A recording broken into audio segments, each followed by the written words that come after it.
Bonjour, alors AS05 comme correction, on nous dit l'année grégorienne correspond à 366 jours, les années bissextiles. Détermine la fraction représentant la valeur moyenne en jours d'une année grégorienne.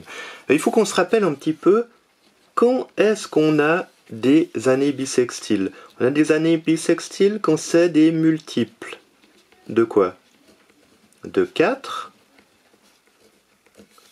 Mais ça doit être pas des multiples de 100, mais ça peut être des multiples de 400.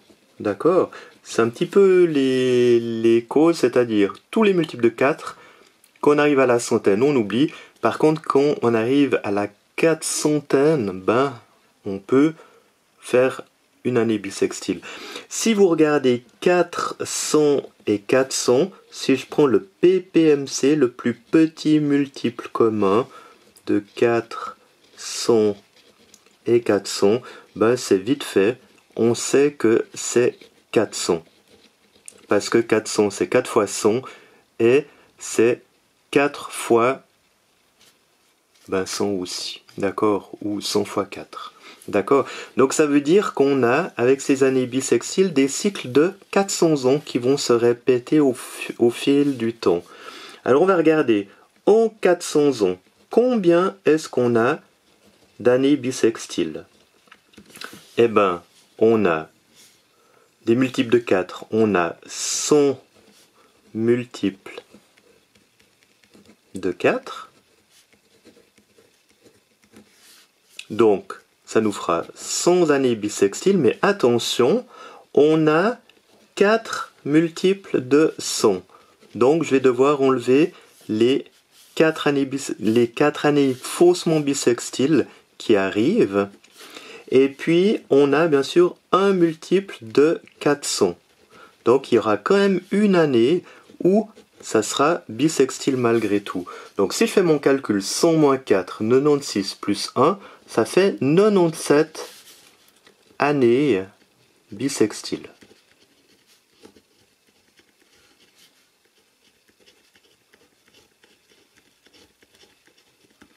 Et donc,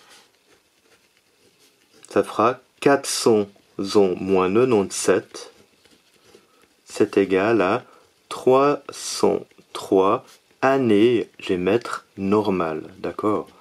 En sachant pas trop ce que ça veut dire, mais ça veut dire simplement 365 jours. Alors, si je dois calculer la valeur moyenne, on va calculer sur 400 ans. La valeur moyenne, je vous rappelle, quand vous faites votre moyenne de maths, vous prenez toutes vos notes de l'année, vous divisez par le nombre de notes. Là, on va faire la même chose. On va compter le nombre de jours qu'il y a eu en 400 ans, puis on va diviser en 400 par 400 pour savoir quel est le nombre moyen de jours d'une année. Donc on a 97 années à 366 jours, plus 303 années à 365 jours, et on va diviser par le nombre d'années total, c'est-à-dire 400. Donc ça sera le nombre de jours moyens par année. Je vais quand même le noter pour qu'on soit complètement complet. Donc si je fais ce calcul, on y va.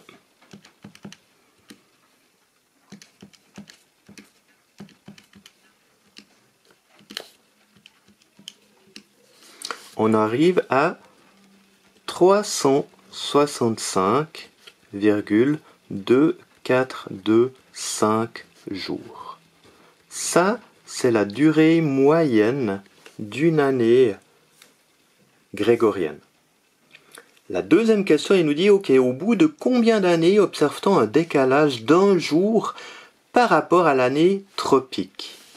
Alors, je vais faire les calculs ici parce que j'aurai pas plus de place à côté. Je vous rappelle, une année tropique, c'est, si je me rappelle bien, il faut que je regarde ma feuille, 365,24219879. On va faire la différence entre les deux. On va faire 365,2425 moins la valeur d'une année tropique. tropiques, pardon.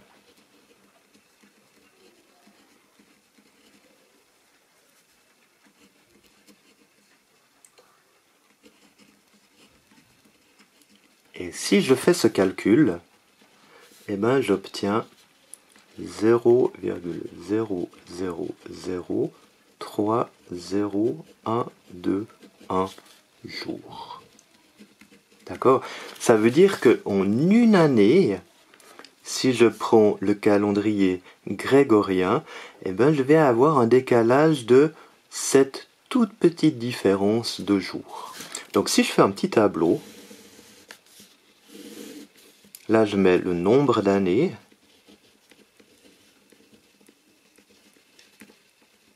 là je mets le décalage, et bien en une année, j'ai un décalage de 0,0003012 Et là dans ma question on dit mais quand est-ce que j'ai décalage de un jour? Le décalage, c'est des jours. Hein? Donc, j'aimerais savoir quel est le nombre d'années pour que j'ai un décalage de un jour. Je vous rappelle que on a un tableau proportionnel, c'est-à-dire si j'ai 2 ans, mon décalage sera 2 fois plus grand. Si j'ai 10 ans, le décalage sera 10 fois plus grand.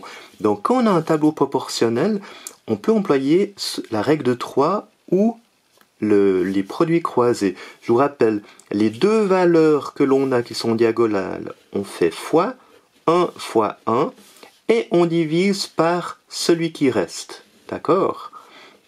Donc mon calcul, c'est, pour trouver mon point d'interrogation, c'est de faire 1 fois 1 divisé, alors vous pouvez mettre 2 petits points, moi je mets la barre de fraction, divisé par 0,0030121, et puis je fais le calcul. 1 fois 1 divisé par point.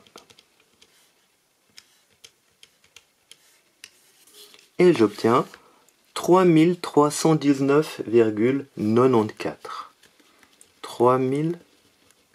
3319,94. Donc, ce n'est que après 3319,94 ans que je vais avoir un décalage d'un jour. Ça veut dire que normalement, le calendrier qu'on emploie à l'heure actuelle, tous les 3000 ans à peu près, on devrait décaler d'un jour pour qu'il redevienne que les solstices, les équinoxes reviennent au bon moment. Et voilà pour cet exercice.